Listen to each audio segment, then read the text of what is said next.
আমি আল্লাহর উপর বিশ্বাসটা একটু রাখ না বান্দা। তোকে কে কষ্ট দিচ্ছে আমাকে এসে বল, তোর উপর কে জুলুম করতেছে আমাকে একটু এসে বল না। রব বলে যে বান্দা তোর কি দরকার, তোকে তো তাহাজ্জুদের ওয়াক্ত আমি দিয়ে দিয়েছি, গভীর রাত দিয়ে দিয়েছি, গভীর রাত দিয়ে দিয়েছি। দিনের বেলায় নামাজটা পড়ে গভীর রাতে এসে আমি রবের সাথে প্রেমের কথা একটু বল না, একটু প্রেমের কথা বল না।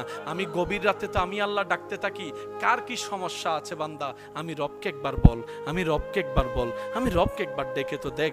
বান্দারে কে আছস অসুস্থ আমি রবকে জানা, কে আছস অভাবী আমি রবকে জানা, কার কি সমস্যা আমি রব তোদের কথা শুনবো। রব ডাকতে থাকে, রব ডাকতে থাকে, আপনি আমি ঘুমাইতেই থাকি, ঘুমাইতেই থাকি, ঘুমাইতেই থাকি। রব ডাকতে থাকে অভাবী কে আছো আমার কাছে আসো।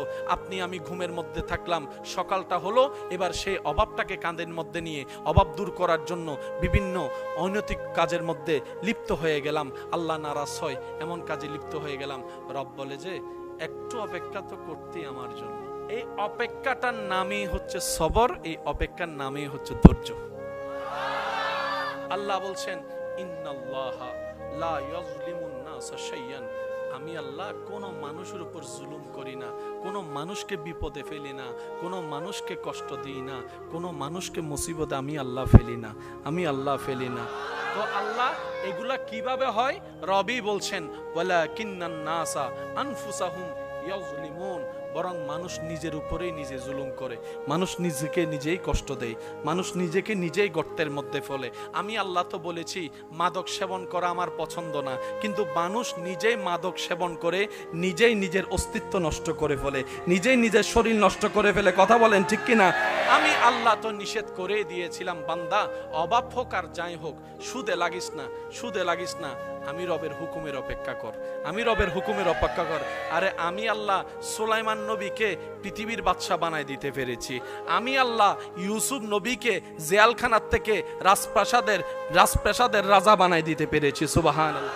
আমি আল্লাহ ইউনুস পয়গম্বরকে 40 দিন মাছের পেটে থাকার পরও আমি আল্লাহ ওনাকে মরতে দিই নাই, ওনাকে মরতে দিই নাই। আর আমরা মানব জাতি এই খাবার অর্জনের জন্য, পরিবারকে খাওয়ানোর জন্য হালালও বাছাই করি না, হারামও বাছাই করি না, 2 নম্বরই করেও টাকা কামাইতে থাকি, চুরি করতেও থাকি, ডাকাতি করতেও থাকি, বিভিন্ন অপকর্ম লেগে থাকি। তারপর অনেক সময় দেখা যায় দুপুরবেলা ভাত আছে তো রাতের বেলা নাই, রাতের বেলা ভাত আছে তো দুপুর বেলা নাই। অনেক সময় পেট ভরে খাই 3 জনের খাবার একজনে, আবার অনেক সময় দেখা যায় মন ভরে তৃপ্তি করে ভাত খেতে পারি না। ও প্রাণী জগৎ, তোরা না করেই সব পাস, আমরা করেই কিছু পাই না। ব্যাপারটা কি? খাস তো খাস কিভাবে? তখন সমস্ত সৃষ্টিকলের পক্ষ থেকে উত্তর আসবে, বাঘের পক্ষ থেকে, সিংহের পক্ষ থেকে, হাতির পক্ষ থেকে, কুমিরের পক্ষ থেকে, সমস্ত প্রাণী এমনকি পিঁপড়ার থেকে, জীবাণু থেকে উত্তর আসবে। আমরা যে ক্ষুধার্ত না হয়ে পেট ভরা অবস্থায় যে খাবার আমরা পেয়ে থাকি, এটার একমাত্র কারণ আমাদের তাওয়াক্কুল, আমাদের বিশ্বাস আমার রব্বুল আলামিনের উপরে, রব্বুল আলামিনের উপরে, রব্বুল আলামিনের উপরে। যেই রব অতীত জানে, বর্তমান জানে, ভবিষ্যৎ দেখে, যেই রব মানুষের বাহিরেও দেখে, ভিতরেও দেখে, যেই রব সব সৃষ্টির খবর রাখে, ওই রবের উপর আমরা নিজের জীবনকে উৎসর্গ করে দিয়েছি। আমরা সৃষ্টি জগৎ বললাম আল্লাহ তুমি দয়া করে হাতি বানিয়েছো, কিন্তু তুমি না খাওয়াইলে খাওয়ার ক্ষমতা আমার নাই, খাওয়ার ক্ষমতা আমার নাই, খাবার ক্ষমতা আমার নাই। সিংহ বলে, বাঘ বলে আল্লাহ শক্তি তুমি দিয়েছো, কিন্তু তুমি না খাওয়াইলে আমার শিকার করার কোনো শক্তি নাই। সিংহ বলে আমি আমাকে তোমার উপর ছেড়ে দিলাম, হাতি বলে আমি আমাকে রব তোমার উপর ছেড়ে দিলাম। রব বলে যে ওয়ামাইয়াত্তাকিল্লাহ, যে আমার উপর ছেড়ে দেয় নিজেকে, আমি আল্লাহ তাকে কখনো কষ্টও রাখবো না, বিপদও রাখবো না, অপমানে হতেও দিব না, ক্ষুধার্তও রাখবো না। বলেন সুবহানাল্লাহ। বান্দা তোর কি আমার উপর বিশ্বাস নাই? বান্দা বলে যে আল্লাহ আছে তো। আল্লাহ পাক বলে যে আমি দিতে পারি, তোর কি এটা বিশ্বাস নাই? আল্লাহ আছে তো। আমি আল্লাহ যে পাথর থেকেও ফুল ফুটাইতে পারি, তোর বিশ্বাস নাই? আল্লাহ আছে তো। আমি আল্লাহ যে সবাইরে খাওয়াই, তুই এটা বিশ্বাস করস না? আল্লাহ করি তো। তো তুই আমার জন্য অপেক্ষা করলি না কেন? ও বান্দা, তুই আমার জন্য অপেক্ষা করলি না কেন? তুই শয়তানের কথা শুনে। এবার রব বলে যে যা, তোরটা তুই দেখ, আমি আর দেখবো না। ও আল্লাহ, আমার উম্মত যদি জাহান্নামে যায় আমি কিন্তু জান্নাতে যাব না। আমি কিন্তু জান্নাতে যাব না, আমি কিন্তু জান্নাতে যাব না। আমাকে সবাই উম্মতওয়ালা নবী নামে চিনে, উম্মতওয়ালা নবী নামে চিনে। আল্লাহ, আমি দুনিয়ার জমিনে যতবার কেঁদেছি আমার উম্মতদের জন্য কেঁদেছি, উম্মতদের জন্য কাঁদেছি। আমি গারে হেরার মধ্যে রব্বি হাবলি উম্মতি বলেছি, আমি গারে হেরার মধ্যে রব্বি হাবলি উম্মতি বলেছি, তাহাজ্জুদের নামাজে রব্বি হাবলি উম্মতি বলেছি, সারাটা জীবন শুধু উম্মতের কথাই বলেছি। সুবহান। নবী বলে, আল্লাহ আপনার দয়ার তো কোনো সীমা নাই, আরো দেন না, আরো দেন না, আপনার দিলে কি কমে, আপনি আরো দেন না। আল্লাহ পাক বলেছে, হাবিব আপনাকে দিব না তো কাকে দিব?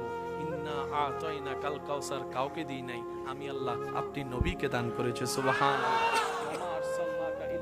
রাহমাতাল্লিল আলামিনের চাদর আমি আল্লাহ কাউকে দিইনি, হাবিব আপনি নবীকে দান করেছি। কারণ অন্যরা নবীউল্লাহ, অন্যরা রসুলুল্লাহ, কেউ খলিলুল্লাহ, আপনি তো আমার হাবিবুল্লাহ, আপনি তো আমার হাবিবুল্লাহ।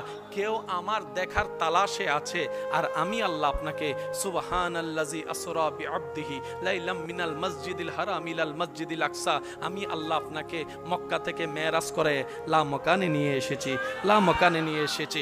সবাই থাকবে নফসি নফসি স্লোগানে, আপনি সেই দিন থাকবেন উম্মতি উম্মতি স্লোগানে। সবাই থাকবে দাঁড়িয়ে, আমি আল্লাহ আপনার জন্য মাকামে মাহমুদের আসনের ব্যবস্থা করে রেখেছি। হাবিব আমি আল্লাহ আপনি নবীকে নারাজ করব না। হাবিব আপনি চিন্তা করিয়েন না, যারা আপনার উম্মত তারা বান্দাও তো আমার। এবারে নবী বলে, আল্লাহ তুমি তো সর্বক্ষমতার অধিকারী। আল্লাহ 800 700 600 বছরের এরকম ইবাদতকারী অনেক নবীর উম্মত আছে, আমার উম্মত যেগুলো আছে 40 50 60 বছর, তার মধ্যে 40 বছর দেখা যায় শুধু গুনাহ আর গুনাহ, গুনাহ আর গুনাহ, গুনাহ আর গুনাহ। কেউ সাপ্তাহিক নামাজি আছে, কেউ 5 ওয়াক্তের মধ্যে 3 ওয়াক্ত পড়ে। এক ওয়াক্ত নামাজ পড়লে অনেক সময় কেউ অহংকার করে নামাজ নষ্ট করে ফেলে, কেউ রিয়া করে নামাজ নষ্ট করে ফেলে, কেউ গীবত করে নামাজ নষ্ট করে ফেলে। কথা বলেন ঠিক কি না?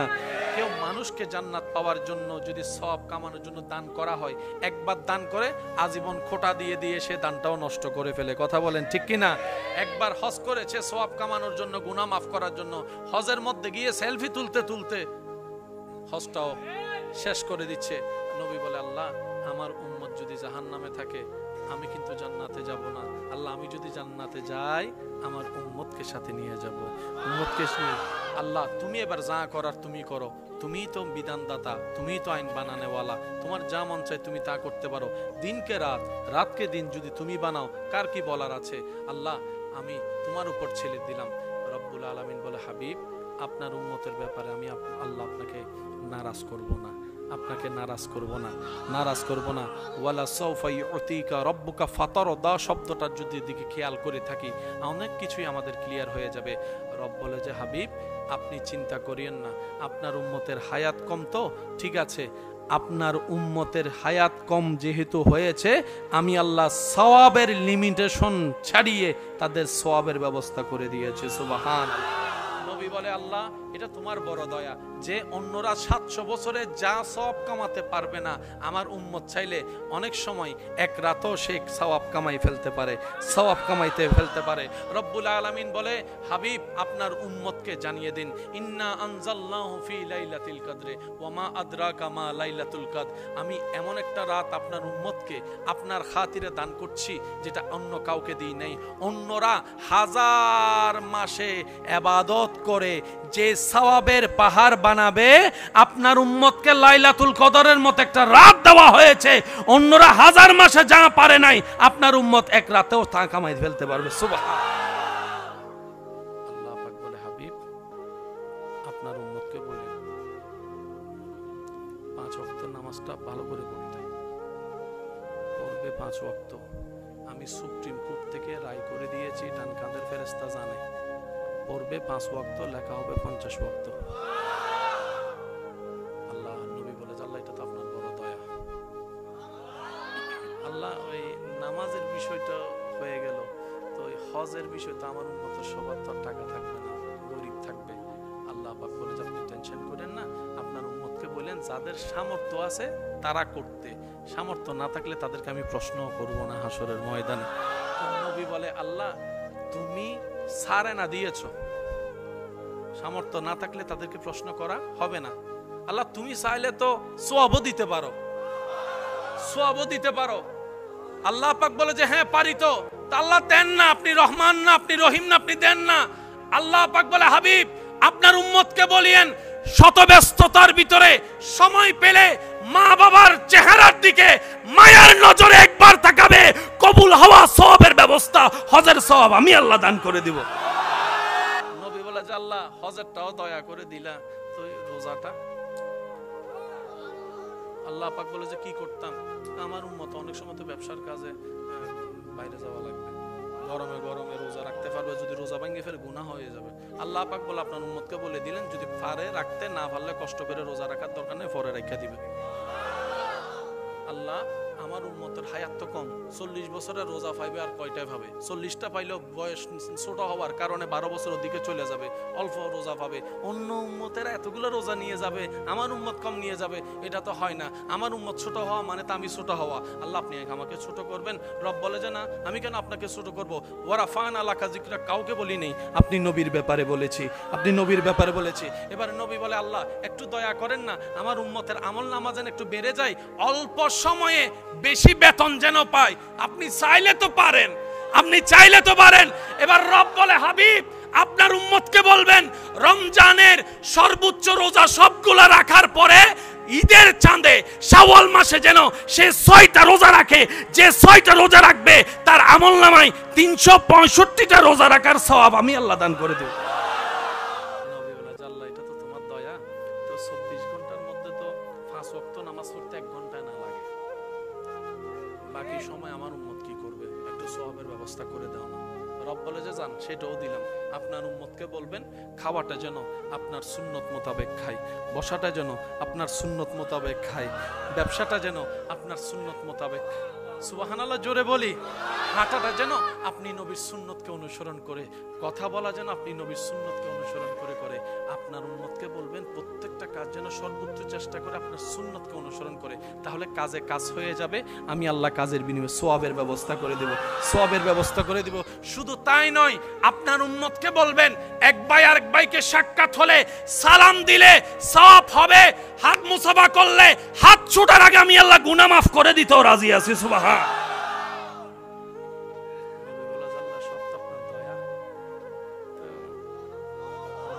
ঘুমের টাইমটা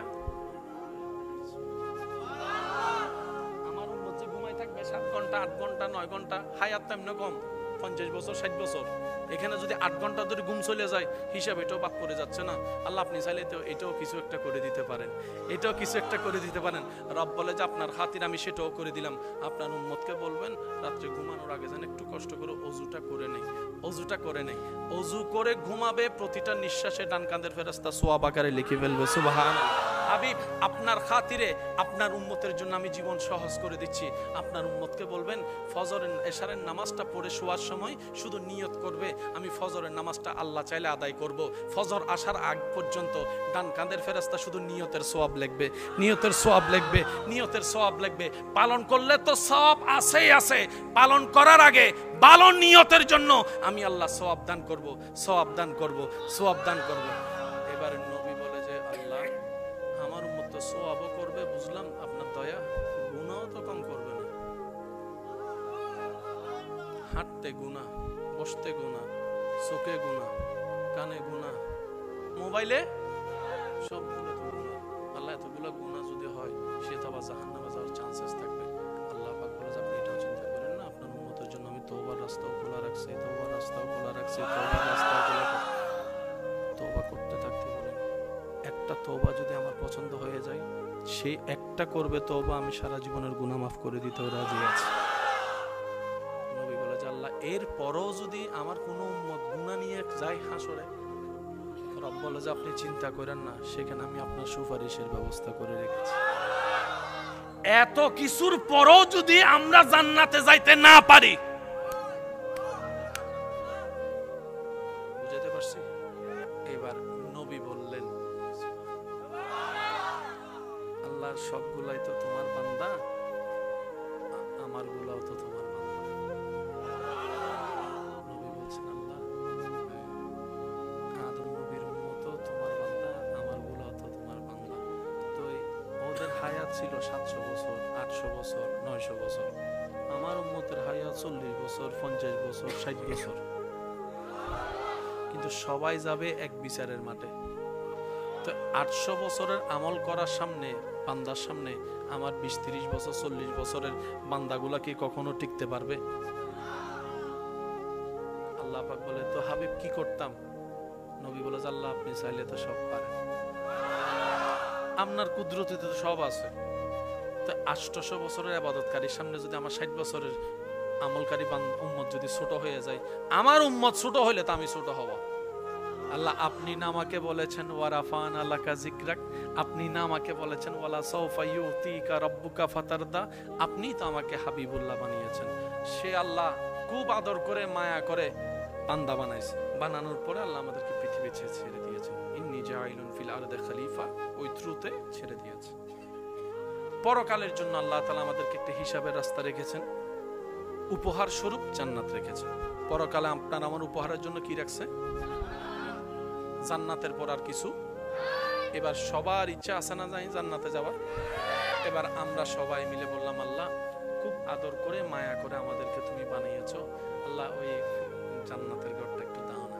কারণ আমরা জানি জান্নাতে গেলে আর মরণ, বলেন না, জান্নাতে গেলে আর মরণ, জান্নাতে গেলে আর কোনো টেনশন, জান্নাতে গেলে আর কোনো দুঃখ কষ্ট, আর আমরা সবাই দুঃখ কষ্ট ছাড়াই জীবন চাই।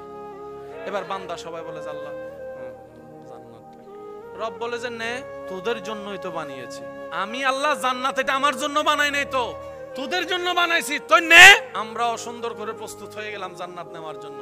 রব বলে যে একটু দাঁড়া, 2টা ফরম যদি পূরণ করে দিতে পারোস জান্নাত এটা তোর। আল্লাহ ফরম 2টা? বলে যে হ্যাঁ। আল্লাহ ফরমগুলা কি একটু বুঝবেন?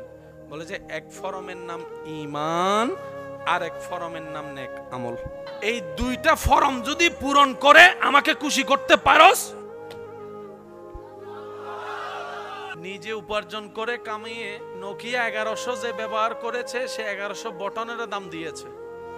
আর ফ্রি পাওয়া আইফোনের কোনো দাম। নিজে কামাই করলে সেটার কদর দেয়, সম্মান দেয়, মর্যাদা দেয়। আর বড় ভাই বাপ থেকে জামাই থেকে ফ্রি পাইলে একটা গেলে আল্লাহ বলে 2টা ফরম পূরণ করে দেবে। এক ফরমের নাম ঈমান, আর এক ফরমের নাম আমল। ঈমান এবং আমল কাকে বলে? এই পুরা দেহে আপনার এই 2টা ফরমের জিনিস কোথায় থাকে? একটার নাম ঈমান, একটার নাম আমল। আমলের বাড়ি হচ্ছে কাঁধে। ভালো আমল ডান সাইডে, খারাপ আমল।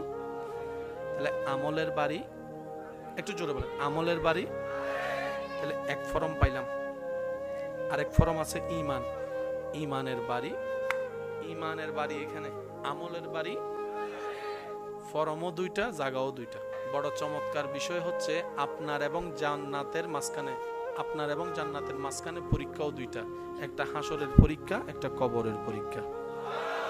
মিললে নিবেন, না মিললে নেওয়ার দরকার। জান্নাতে যাওয়ার জন্য ফরম কয়টা? একটার নাম মাশাআল্লাহ, একটার নাম, আরেকটার নাম ঈমানের বাড়ি।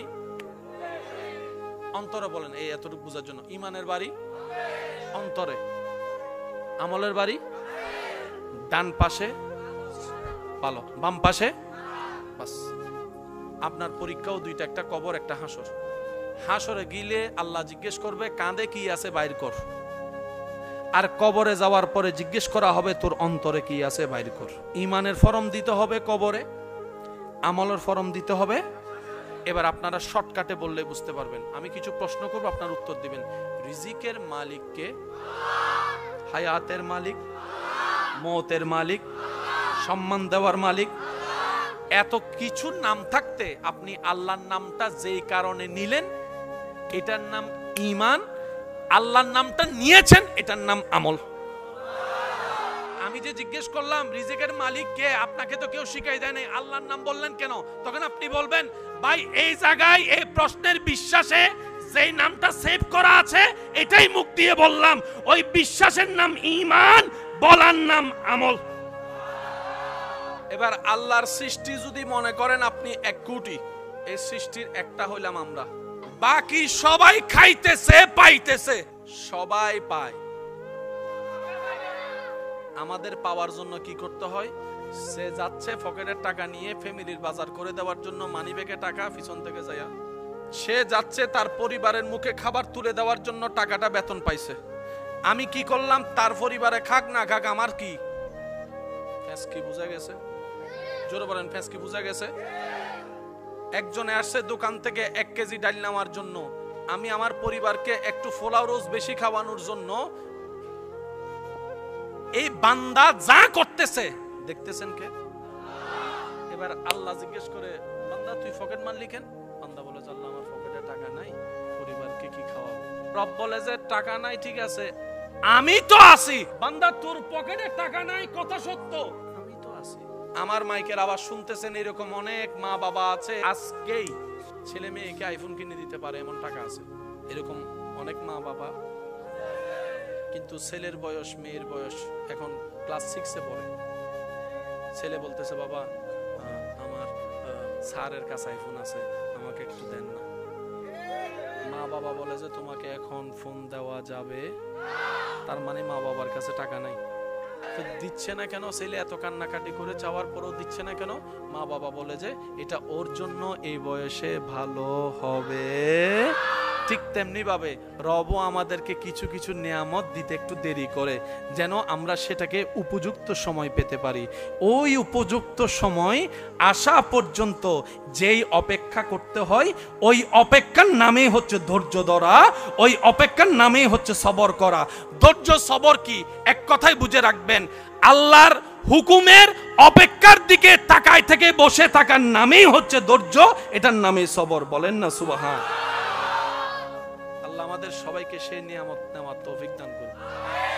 আল্লাহ পাক বলে যে আমার জন্য কি কর? ছিলাম কার পেটে? আল্লাহ খাওয়াইছে কি দিয়ে? আল্লাহ মুখ দিয়ে না খায়, নাভি দিয়ে খাওয়ালা কেন? রব বলে যে তুই মায়ের পেটে তুই ছিলি পানির ভিতরে। বাচ্চা যখন পেটে থাকে 7-8 মাস 9 মাস, বাচ্চা পেটের ভিতর থেকে লাথি মারে, তারপরে কিছুক্ষণ মাথা উপরে পা নিচে, কিছুক্ষণ পা উপরে মাথা নিচে। অনেক সময় শোনা যায় ডাক্তার বলে তাড়াতাড়ি সিজার করো, কেন? বলে যে বাচ্চা নারীর সাথে পেটের ভিতর সে শুধু ঘুরে আর ঘুরে, ঘুরে আর ঘুরে, ঘুরে আর ঘুরে। অনেকের রব খুঁজে পায় না, দেখা না বলে রব মানতে চাই না। আমি শ্রদ্ধার সাথে বলি, ভাই তোমার জন্ম হওয়ার শুরু থেকে মায়ের পেট হয়ে দুনিয়াতে থাকা নিজের দেহকে গবেষণা করো, তোমার মনও বলতে বাধ্য হবে একজন সৃষ্টিকর্তা আছেই আছে, আছেই আছে। চিৎকার দিয়ে বলেন সুবহান। আল্লাহ পাক বলে যে মুখ দিয়ে তোকে খাওয়াবো না, কারণ তোর মুখটা আমি বানাইছি আমার জিকির করার জন্য। ওই পানিটা আমি তোর মুখ দিয়ে পেটে দিব না, তোকে এমন ভাবে আমি নাভির ব্যবস্থা নারীর মধ্যে করেছি। একটু খেয়াল করবেন, জন্মের পরে যেটা কি করতে হয়? কাটতে হয়। আমি আল্লাহ তোর নাভির ভিতর দিয়ে তোর মা নারী হয়ে ওই খাবারটাই খাওয়াইছি। তোর মা যা খাইছে ওখান থেকে আমি আল্লাহ প্রোটিনের ব্যবস্থা করে দিছি, যতটুক দরকার। আল্লাহ এখানে থাকতে ফ্যাট অনুযায়ী কতটুক খাবার দরকার কেউ তো জানে না। ডাক্তারও ওষুধ দেওয়ার আগে বয়স জিজ্ঞেস করে, কেন? আমার বয়সের অনুযায়ী যদি ওষুধ এমজি বেশি হয়ে যায় তাহলে তো রোগী আসার আগেই মরে যাবে, সেজন্য বয়স জিজ্ঞেস করে। আল্লাহ এই বয়সও তো এখনো বয়সে শুরু হয় নাই। রব বলে যে সেজন্যই তো আমি রব্বুল আলামিন, সেজন্যই তো আমি রব্বুল আলামিন। আমাদের রব আসমানকে সাজালেন খুঁটি ছাড়া, আপনার আমাদের রব সেই জমিনকে সাজালেন পানির উপরে, সেই জমিনের নড়াচড়া না করে যেন স্থির থাকে সেজন্য পাহাড় বসাই দিলেন।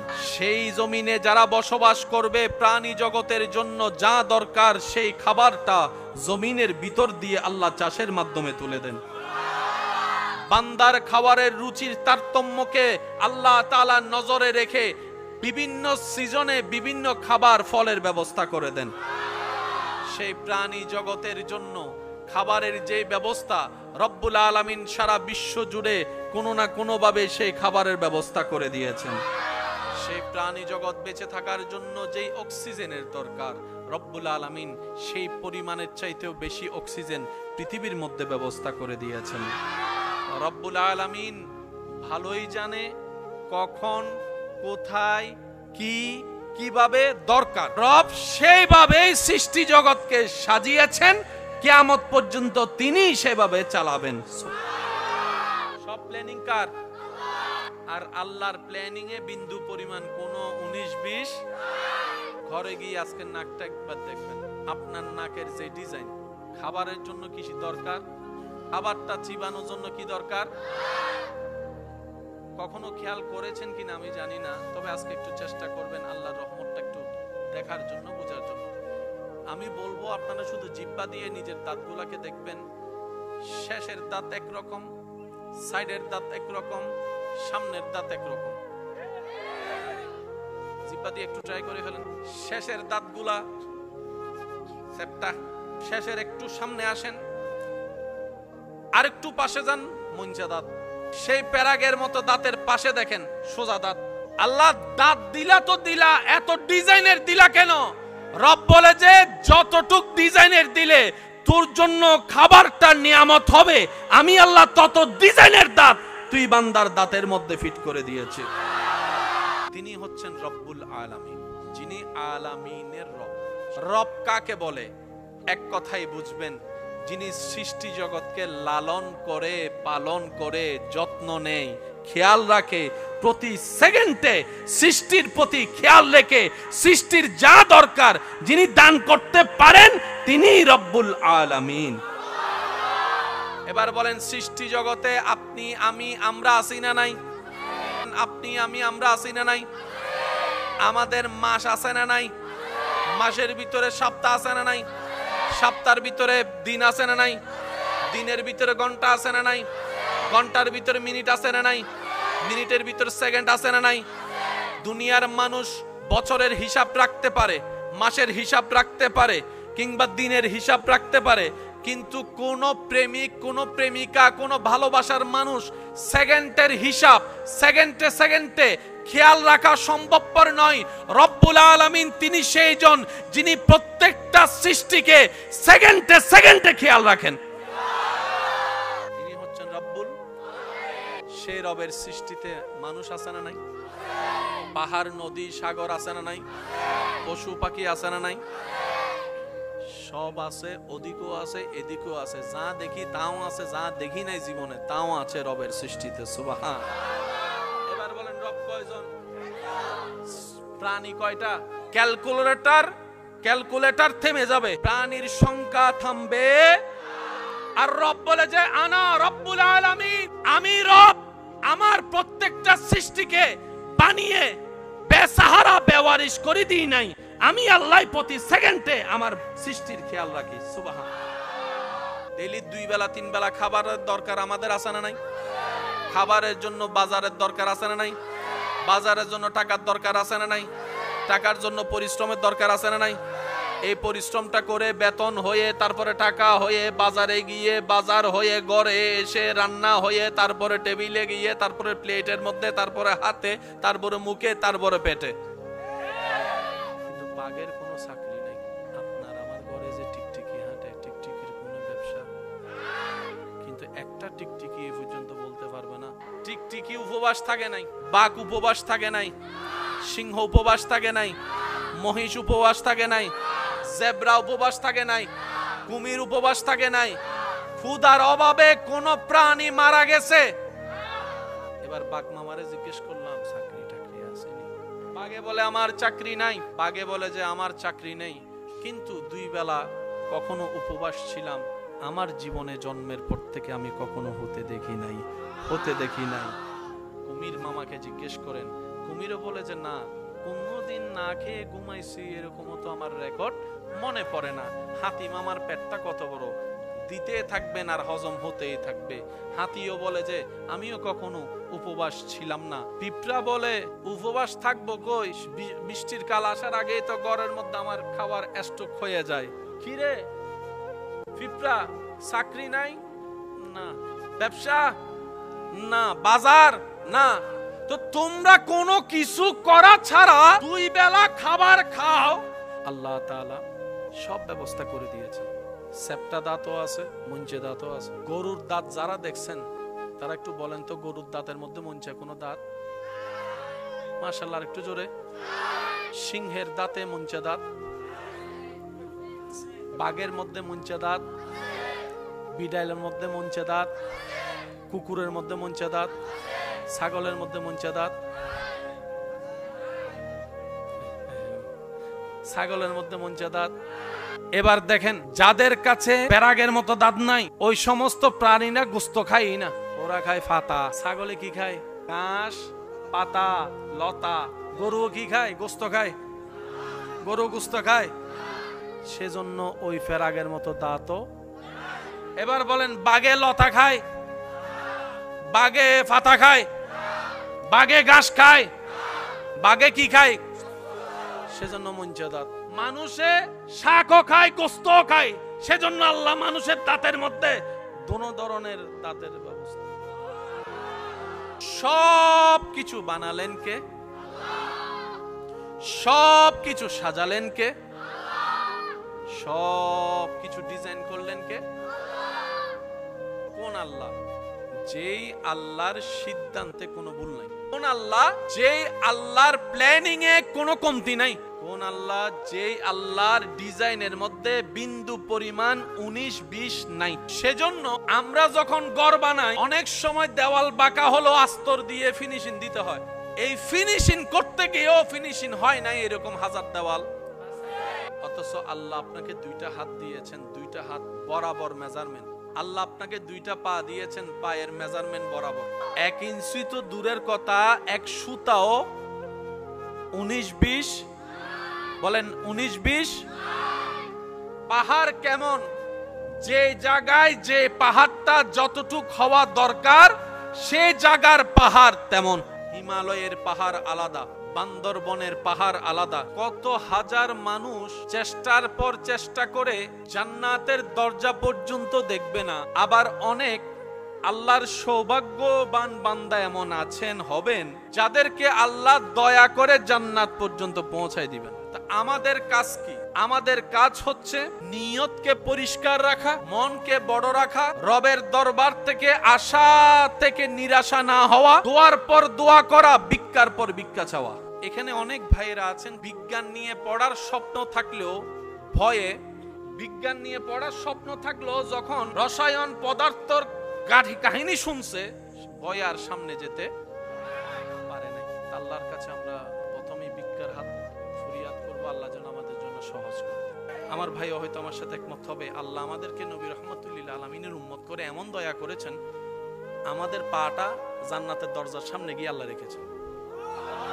শুধু ঈমান, নেক আমল, একটু ধৈর্য, একটু সহ্য, শুকরিয়ার সাথে যদি জীবনটা কাটাইয়ে যাইতে পারি, আল্লাহ চাহে তো কদম দিলেই জান্নাত পেয়ে যেতে পারি। এই রকম সুযোগ আল্লাহর কাউকে কখনো দেন? জোরে বলেন, আর কখনো কাউকে দেন?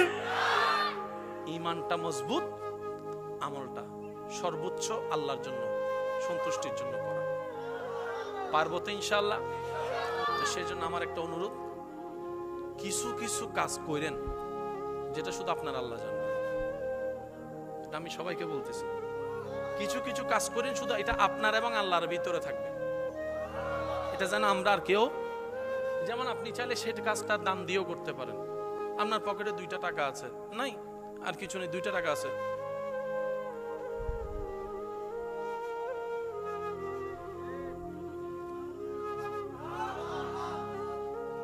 আমার ভাই বলবো যে আমি দেখি না কি দিছে, আমিও বলবো যে আমি দেখি নাই, উনিও বলবো আমি দেখি, আল্লাহ পাক বলবো আমি দেখছি। এই 2 টাকা আল্লাহ কবুল করে 2 কোটি টাকার চাইতে বেশি সওয়াব চাইলে দিয়ে দিতে পারে। কিছু কাজ আল্লাহর জন্য করেন। যেমন আপনার আত্মীয় স্বজনের মধ্যে কে অভাবী বেশি, তাকে একটু খবর নেন, কেউ জানবে না, গোপনে গোপনে তার জন্য প্রত্যেক মাসে কিছু হাদিয়া পাঠাইতেন আল্লাহর খুশির জন্য। এটা যে কি পরিমাণ জমা হবে আপনি কল্পনা করতে পারবেন না। আপনার এলাকায় একটু খবর নেন, কার সাংসারিক অবস্থা খুব খারাপ, পড়ালেখা করতে পারে না, মেয়ে বিয়ে দিতে পারছে না, একটু গোপনে গোপনে খবর নেন। আল্লাহ যতটুকু তৌফিক দেয় সেটা আপনি পৌঁছাই দেন, কেউ জানবে না।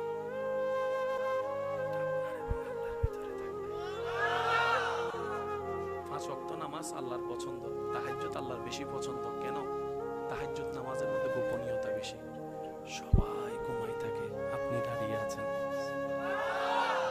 সেজন্য ওই প্রেমের ইবাদতগুলো আল্লাহ বেশি পছন্দ করে। আল্লাহ তাআলা আমাদের সবাইকে নেক আমলের সাথে জীবন যাপন করার তৌফিক দান করুন। বান্দা বানাইছি ঠিক আছে, একটু দয়া করব, আমি দেখার মতো দেখবো না, যা তোরটা তুই কর। এইবার বুঝবেন আপনারা, 1000 কোটি টাকা থাকার পরও সেই টাকা দিয়ে গড়া সন্তানরা এক সময় গিয়ে মা বাবাকে হত্যা করে, মা বাবার গায়ে জুতার বাড়ি মারে। কথা বলেন না রে ভাই?